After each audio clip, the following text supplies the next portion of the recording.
আমার ওয়াইফের গলাটা কাটতে প্রত্যেকটা আমার চেহারাটা জানি কেমনে মারছে। মহিলার স্বামী আর তার দেবর থাকতো ওই বাসায় ভাড়া, পাশাপাশি রুম, একই ফ্ল্যাট। ময়মনসিংহের ভালুকা এলাকায় ঘটে গেছে এক হৃদয় বিদারক ঘটনা।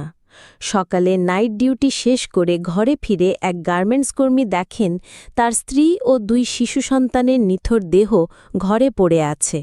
এই ঘটনায় এলাকা জুড়ে শোকের ছায়া নেমে এসেছে।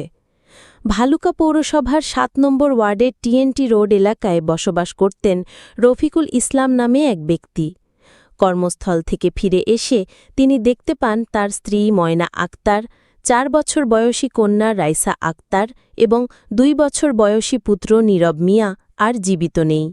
ঘরের ভেতরের চিত্র ছিল ভয়াবহ ও বেদনাদায়ক। ঘটনার পর থেকেই নিহত নারীর দেবর নজরুল ইসলামের কোনো খোঁজ পাওয়া যাচ্ছে না। পুলিশ জানিয়েছে নজরুল ইসলামের ঘরে তল্লাশি চালিয়ে তারা কিছু আলামত উদ্ধার করেছে, যা এই ঘটনার সঙ্গে সম্পৃক্ত হতে পারে বলে ধারণা করা হচ্ছে।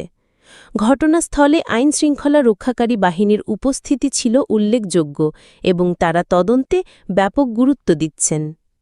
পুলিশের ধারণা, পারিবারিক কোনো দ্বন্দ্ব থেকেই এই ঘটনা ঘটতে পারে, তবে এখনও নিশ্চিত কিছু বলা যাচ্ছে না।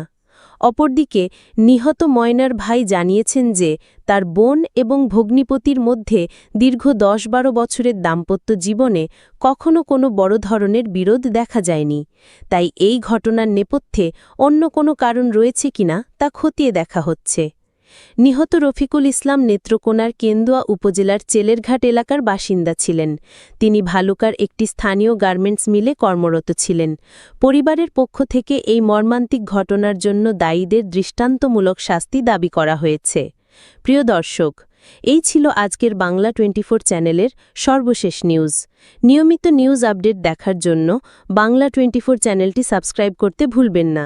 দেখা হচ্ছে খুব শীঘ্রই নতুন আরেকটি ভিডিওর সাথে থাকার জন্য ধন্যবাদ।